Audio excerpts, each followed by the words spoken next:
Janine, napakasimpleng tao. Jeans at shirt, sold na sold na. Kaya, super love ni Echo.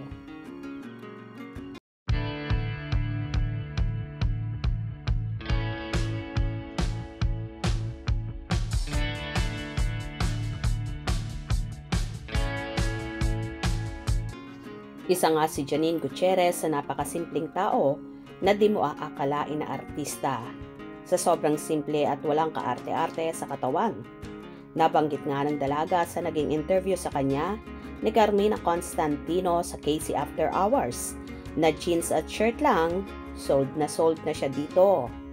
Hindi rin siya mahilig bumili ng mga gamit sa katawan or materialistic na tao. Patunayan nga, nasambit pa ng actress na ilan nga lang daw ang kanyang mga gamit at ang iba pa raw ay galing sa kanyang mamita na si Miss Pilita Corrales. Sa bagay, totoo naman dahil kung walang event or shows na pinupuntahan si Janine ay napakasimple ng suot nito.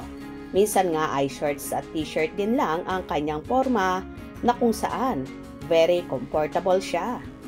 Ito marahil ang isa sa nagustuhan at ngayon nga ay kasintahan na ni Janine na si Jericho Rosales.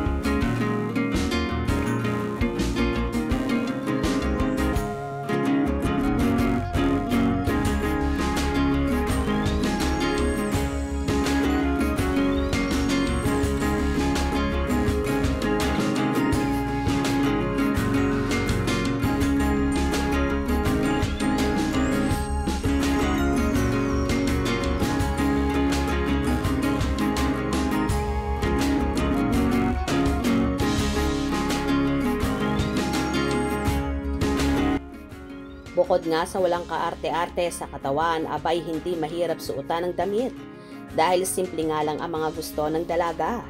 Kahit nga pag lumalabas or nagbabanding sila ni Echo, ay hindi rin pala make-up at pala kolorete si Nini na bumabagay naman palagi sa outfit niya. At masasabi ngang ito ang tunay na maganda na kahit walang make-up at nakataas lang ang buhok, super duper lakas pa rin ng dating. Kaya naman hindi kaila na nainlove ng todo si Jericho sa dalaga. Bukod sa taglay na kagandahan, abay super bait pang tao. Hindi rin patola sa mga bashers bagkus. Deadma lang siya, kaya naman love na love din siya ng kanyang mga fanay. Bukod pa dyan, isa nga si Janine sa mabuting anak. Hindi lang sa kanyang mga magulang, pati na rin sa kanyang mga kapatid. Kung saan tinitingala siya at ginagawa siyang role model ng mga ito.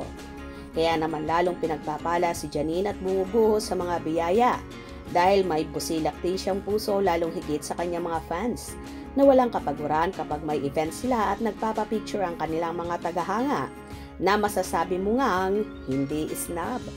Ganon din naman si Jericho kaya nga siguro magkasundo sila at pang forever na talaga ang pagmamahalan ng Econing.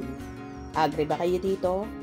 Kung nagustuhan nyo ang video na ito, comment down below.